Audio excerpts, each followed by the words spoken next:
বাংলা সিনেমার যে নামটি ২ দশকেরও বেশি সময় ধরে আলো ছড়িয়ে এসেছে, একটাই নাম, যাকে ঘিরে ঈদ, উৎসব আর আলোচনার কেন্দ্রবিন্দু তৈরি হয়, তিনি শাকিব খান।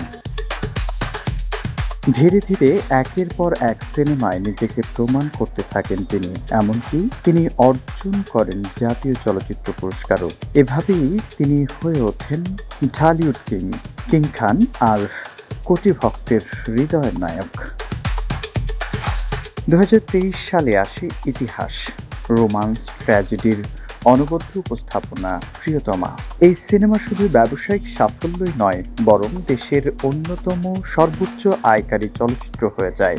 দর্শক আবার নতুন চোখে দেখতে শুরু করে শাকিব খানকে। এরপর ২০২৪ সালে মুক্তি পায় তার ক্যারিয়ারের ২৫০তম সিনেমা তুফান, আর ২০২৫ সালে ঈদুল ফিতরে বরবাদ এবং ঈদুল আজহায় মুক্তি পায় তাণ্ডব, যা তার জনপ্রিয়তাকে আবারও তুঙ্গে তুলে দেয়। এখন তিনি ব্যস্ত তার নতুন সিনেমা সোলজার নিয়ে, দেশপ্রেম, সংগ্রাম আর বাস্তবতার গল্প।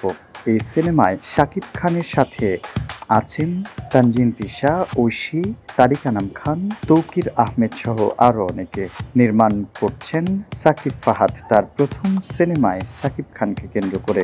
সিনেমার শুটিং এখন শেষের দিকে। সোলজারের কাজ শেষ করেই শুরু হবে বড় বাজেটের action cinema Prince once upon a time in Dhaka. এই ছবিতে সাকিবকে দেখা যাবে ৯০-এর দশকের এক গ্যাংস্টারের চরিত্রে। একটা শহর, একটা সময় আর একটা মানুষের সব মিলিয়ে এটি হতে যাচ্ছে নতুন ঢঙের অ্যাকশন ড্রামা। সাম্প্রতিক খবরে জানা গেছে, আসছে কোরবানির ঈদেও থাকছে শাকিব খানের নতুন সিনেমা। তবে এবার নয় অ্যাকশন, নয় গ্যাংস্টার ফ্লেভার। ফিরে আসছেন সেই পুরনো রোমান্টিক শাকিব। পরিচালনা করবেন বিজ্ঞাপন নির্মাতা আজমান রুশো। এটাই তার প্রথম পূর্ণদৈর্ঘ্য সিনেমা। একজন রকস্টারের জীবনের উত্থান পতন, নাম, খ্যাতি আর ভালোবাসার গল্প থাকছে সিনেমাটিতে। এই সিনেমাকে ঘিরে তৈরি হচ্ছে নতুন উত্তেজনা। সিনেমার নাম এখনো চূড়ান্ত হয়নি, তবে নিশ্চিত এটি হবে পুরনো রোমান্টিক ড্রামা। আগামী বছরের ফেব্রুয়ারিতে শুরু হবে শুটিং। দেশের ভেতর ও বাইরে একটানা কাজ চলবে।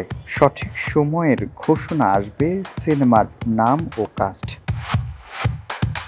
২০২৫ থেকে ২৬ সাল জুড়ে তার হাতে আছে সোলজার, প্রিন্স আর কোরবানির ঈদের নতুন রোমান্টিক সিনেমা। ঈদ, উৎসব কিংবা সাধারণ সপ্তাহ, শাকিব খানের নতুন সিনেমার ঘোষণা মানে দর্শকের উত্তেজনা আকাশ ছোঁয়া।